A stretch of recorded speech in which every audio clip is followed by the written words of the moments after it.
नमस्कार. मी तुमची host Goldie Goldie from simple cooking. आजची आपली रेसिपी पुन्हा खूप खूप साधी आहे. जशी काल मी तुम्हाला पेंडवरण पोळी किंवा गोळावरणची रेसिपी दाखवली होती, आज मी तुम्हाला पोंगा पोळीची रेसिपी दाखवणार आहे. हा काय प्रकार आहे पोंगा पोळी? चला तर मग सांगते मी तुम्हाला. आपण स्वयंपाकघरात जाऊया आणि सगळं सामान बघूया आणि पोंगा पोळीची रेसिपी पाहूया. पोळी करायची आहे म्हटल्यावर मी पोळीला जशी कणिक भिजवतात तशी ही कणिक भिजवून घेतलेली आहे. आता ही भिजवलेली कणिक माझ्यावर जवळ आहे आणि पोळी म्हटल्यानंतर मला पोळी करायची आहे, तर मी ही पोळी करते.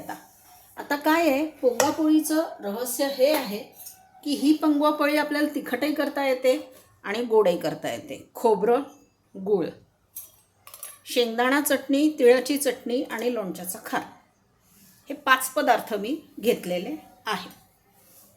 आता तुम्हाला पोंगा पोळी म्हणजे काय नक्की हे समजून घ्यायचं असेल आजच्या पिढीला, तर मी तुम्हाला एक शब्द वापरते आणि तुम्हाला कळेल, फ्रँकी. ही इंडियन ओल्ड फ्रँकी आहे, जी मी माझ्या लहानपणी खाल्लेली आहे. आज माझं वय 63 वर्षाचं आहे आणि माझ्या आजीने मला त्या काळात ही फ्रँकी खाऊ घातली होती. आता बघा ही फ्रँकी कशी करायची ते. तर आधी आपण पोळी लाटून घेणार आहोत आणि ही मैद्याची नाही आहे, चक्क गव्हाची पोळी आहे. तव्याखाली मी गॅस लावलेला आहे आणि आता ही पोळी मी लाटून घेते. छोटीशी पातळ पोळी आपल्याला लाटायची आहे, कारण आपल्याला ही डब्यात द्यायची, बरोबर आहे. अगदी ही कोणालाही चालते. तुम्हीसुद्धा नोकरी करणारे असाल तर तुम्हीसुद्धा तुमच्या डब्यात घेऊन जाऊ शकता. घाईघाईच्या वेळेस हा नाश्ता बरा पडतो.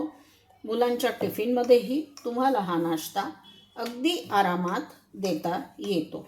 मैदा नसल्यामुळे काही प्रश्न येत नाही. गव्हाची पोळी रोज आपण खातो, रोज आपल्याला कणिक भिजवावी लागते.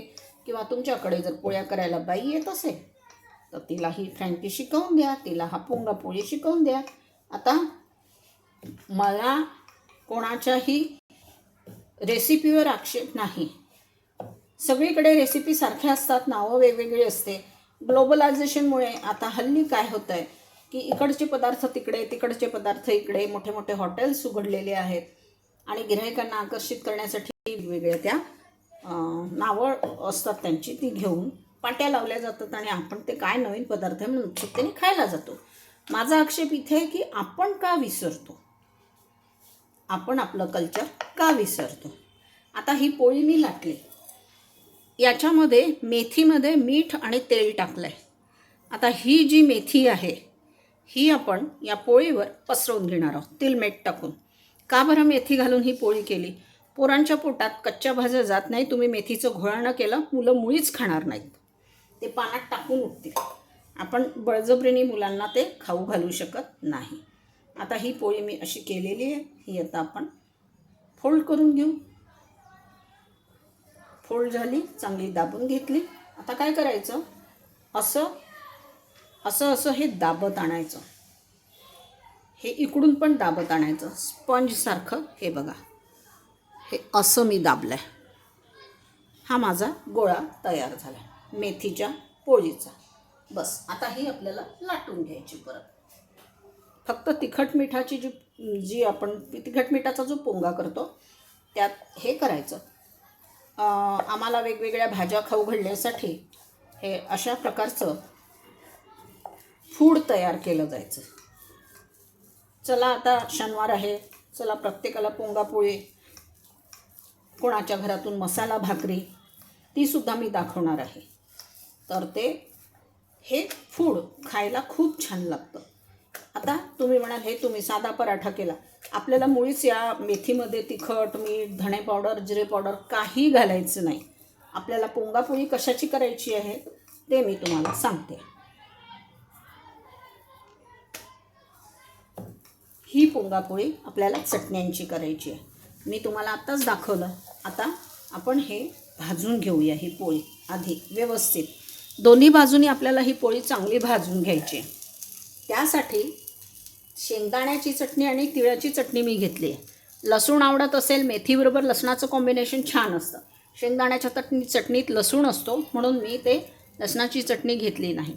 शेंगदाण्याची चटणी, लसणाची चटणी, जवसाची चटणी, कढीपत्त्याची चटणी, या ज्या सुक्या चटण्या आहेत ती पोरं ताटात खात नाहीत, टाकून उपतात. त्यामुळे आपण त्यांच्या पोटात हे गेलं पाहिजे. आणि शनिवारची वेळ असते, सकाळी घरून फक्त दूध पिऊन निघतात किंवा बिस्किट दूध, ब्रेड दूध असं खाऊन निघतात. आणि मग 10:30ला कडकडून भूक लागते. जेव्हा ही कडकडून भूक लागते ना, त्यावेळेस ही जी पोंगापोळी आहे ही पोटात जाते आणि त्याची चव कळली की मग घरी आल्यानंतर आई आम्हाला दुपारी पोंगापोळी करून दे. माझ्या मुली हे असलं लहानपणापासून ताटामध्ये मेथीची पातळ भाजी माहीत होती, पण मेथीचं घोळाणं ते काही माहीत नव्हतं. आणि ते मोठं झाल्यानंतर मेथीचं घोळाणं म्हणजे काय, जशी आपण कांदा टमाट्याची कोशिंबीर करतो तशी ताजी मेथी आली की त्याचं घोळाणं करायचं आणि ते खाऊ घालायचं. आता भाकरी आणि घोळाण्याची रेसिपी पण मी दाखवणार आहे. आधी आपण ही पोळी चांगली भाजून घेऊया. अगदी व्यवस्थित भाजून घ्यायची आहे. तेल मीठ टाकल्यामुळे मेथीचा कडूपणा पूर्ण नाहीसा होतो आणि थोडासा जो कडवटपणा आहे त्याची चव पोरांना कळलीच पाहिजे. आणि पोरं खातात, मेथीचा पराठा खातात, मेथीचा थेपला खातात, मेथीचा खाकरा खातात. त्यामुळे काय होतं, त्यांना मेथीची चव काही नवीन नसते. पण आपण पोंगापोळीतून त्यांना फ्रेश मेथी खाऊ घालतो आहे. आता अर्थात इथे ही भाजल्या गेली आहे, म्हणजे माझं विधान तसं म्हटलं तर जरा आक्षेप घेण्यासारखंच आहे. पण आपण ताजी मेथी तेलमीठ लावून त्यांना खाऊ घालतो आहे, एवढं लक्षात घ्या. ही पोळी चांगली पातळ पोळी लाटायची व्यवस्थित, आणि तुम्हाला सांगितलं तसं तुम्ही ते करायचं, म्हणजे ही मेथी पोळीमध्ये सगळीकडे चांगली लागते. बघा आता ही छान खरपूस भाजले. आता काय करायचं, ही पोळी ताटलीवर घ्यायची. आता ही जी रेसिपी आहे हे मी तुम्हाला दाखवते. आपण फक्त 2 करणार आहोत, एक हा तिखट पोंगा आणि मग गोड पोंगा. आता याच्यावर थोडंसं तेल टाकायचं, हा भाग सोडून द्यायचा,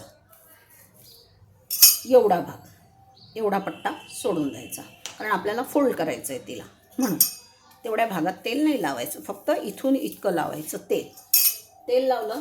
आता मस्तपैकी त्याच्यावरती थोडंसं लोणच्याचा खार लावायचा. लोणचं नाही टाकायचं, फक्त लोणच्याचा खार किंवा ही फोड जी असते ही छान स्प्रेड करून घ्या. आवडत असेल तर लिंबाचं लोणचं, आंब्याचं लोणचं मुलांना आवडतात, येता जाता त्याच्या फोडी खातात, चालतं ते.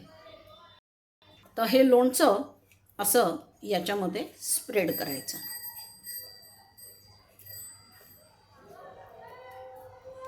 आता हे लोणचं स्प्रेड केलं, हे बाजूला ठेवलं आहे.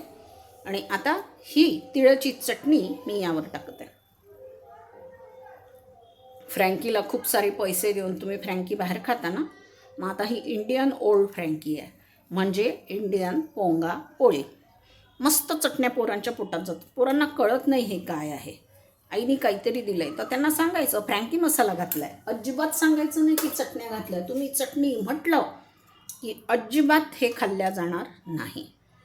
आता त्यांना फसवायचं आहे तर मग आपल्याला हे सगळे प्रकार करावे लागतील. बघा हे असं छान मी स्प्रेड करून घेतलं आहे. पोळी गरमच आहे. आता ज्या काठावर स्प्रेड केलेलं आहे तिथून ही पोळी दाबत न्यायची. आता हा जो भाग आहे इथे मी थोडंसं पाणी लावते. शिजलेली पोळी आहे आणि या भागाला पाणी लावते. मला हा भाग भाजून घ्यायचा आहे, याला चिटकवून घ्यायचं आहे. पण चिटकवायसाठी तुम्ही काही नाही केलं तरी चालेल. हे असं याच्यावर व्यवस्थित दाबलं आणि आता हे तव्यावर ठेवून भाजून घ्यायचं दाबून दाबून.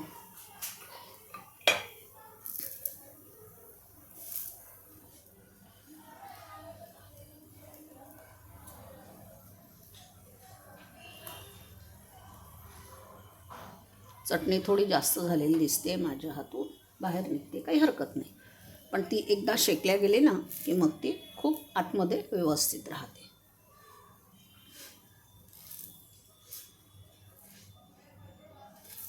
हे बघा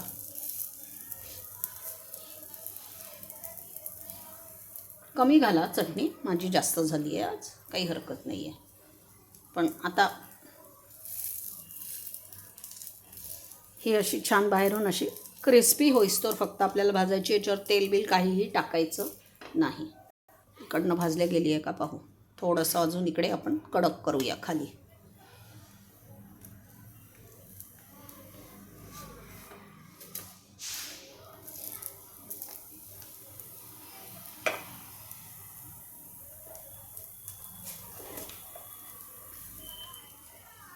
आता ही मी काढून घेते. आता आपण दुसरी पोळी लाटणार आहोत.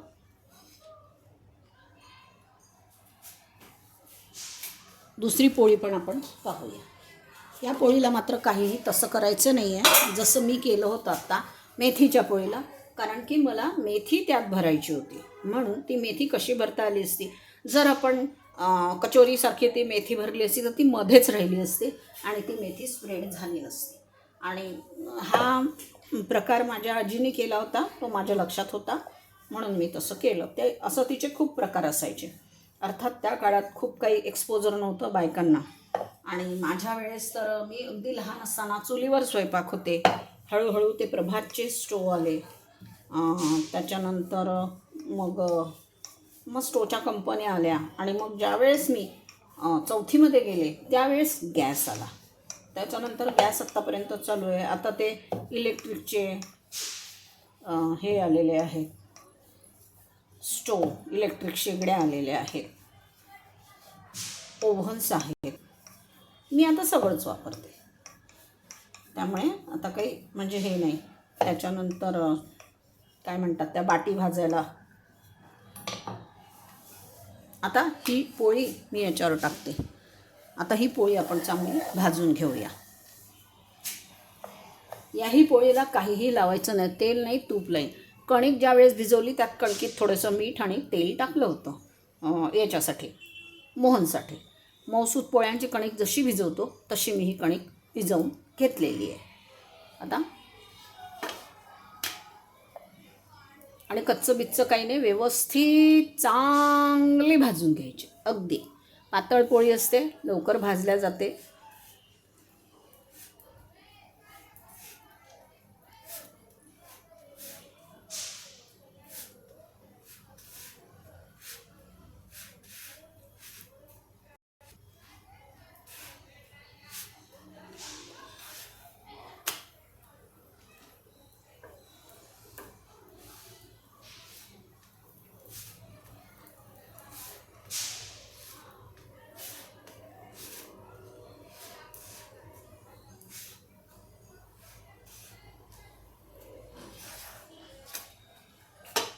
आता मी गॅस कमी करते.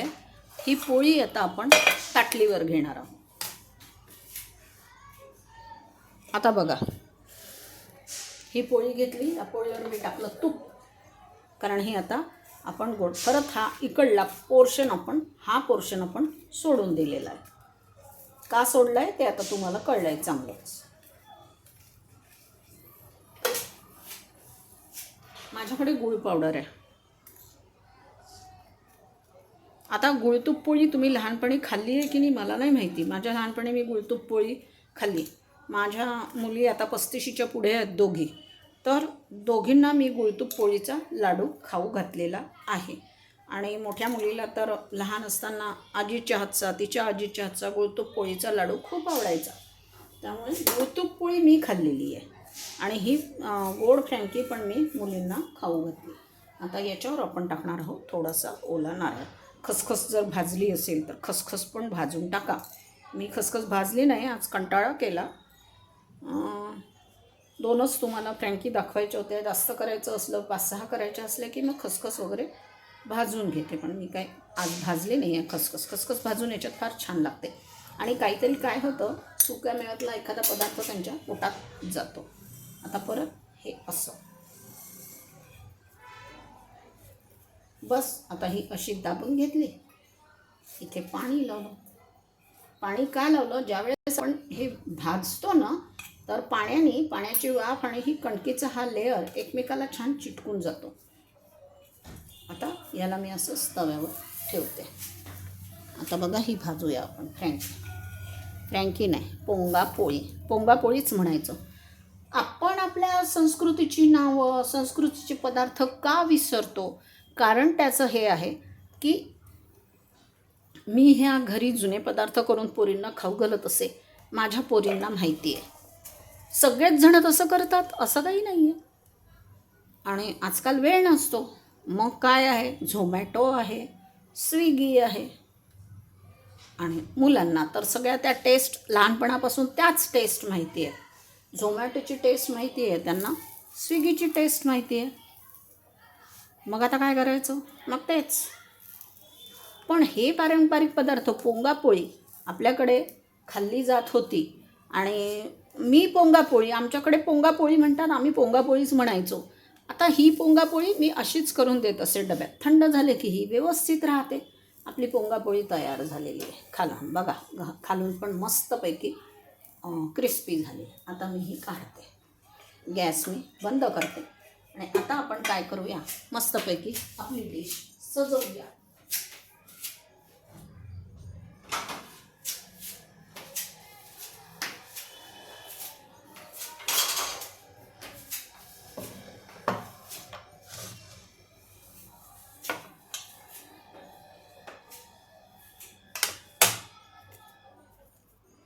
मी अशी पकडली, काही निघालं आहे का? काहीच नाही. ही अशी पकडते, निघतं आहे का काही? काहीच नाही. ही पण आधी केलेली आहे, ही पण केली आणि मेथीची पण केली. आता बघा ही पोंगापोळी, मेथीची पोंगापोळी, इंडियन ओल्ड फ्रँकी. स्वीट पोंगापोळी, गोड पोंगापोळी, इंडियन स्वीट फ्रँकी. काय आहे याच्यामध्ये? गहू, तूप, मीठ. गहू, मेथी, लोणच्याचा खार आणि 2 चटण्या. सांगा, तिळाची चटणी, शेंगदाण्याची चटणी किती पौष्टिक असते आणि मुलांच्या हाडासाठी, बुद्धीसाठी, ब्रेनवाढीसाठी, केसवाढीसाठी किती चांगली असते. तर आज मी तुम्हाला पोंगापोळीची रेसिपी मला सांगा, तुम्हाला ही पोंगापोळीची रेसिपी कशी वाटली? माझ्या घरची जुनी रेसिपी आहे. जेव्हा पोरी पहिल्यांदी, माझी मुलगी धाकटी मुलगी काहीतरी 2री का 1लीत होती, तेव्हाच ते सुरू झालं होतं सगळं. तर ती, आई आज आम्ही फ्रँकी रेस्टॉरंटमध्ये जाणार आहे, तुझ्यासाठी आणू का? ती आणली आणि म्हटलं, अगं ही पोंगापोळी तुम्ही खाताना? हो म्हणे आई, पोंगापोळीच आहे म्हणून तुला दाखवायला आणली म्हणे आम्ही. फक्त याला रॅप करून दिलं आहे. आपल्याला तर रॅपही करायची गरज नाही आहे, तसंच उचलून खाऊ शकतात मुलं. तर तुम्हाला जर ही रेसिपी आवडली असेल तर माझ्या रेसिपीला लाईक, सबस्क्राईब, शेअर, कॉमेंट जरूर करा. आणि माझा नेहमीचा फंडा, बनाइए, खाइए, खिलाइए, आपकी ओल्डी गोल्डी को अच्छे कॉमेंट्स जरूर भेजिए. तुमचे मनापासून आणि खूप खूप धन्यवाद. तुम्ही मला खूप सपोर्ट करा आणि माझ्या रेसिपी पाहता. खरोखरच मनापासून तुमचे धन्यवाद.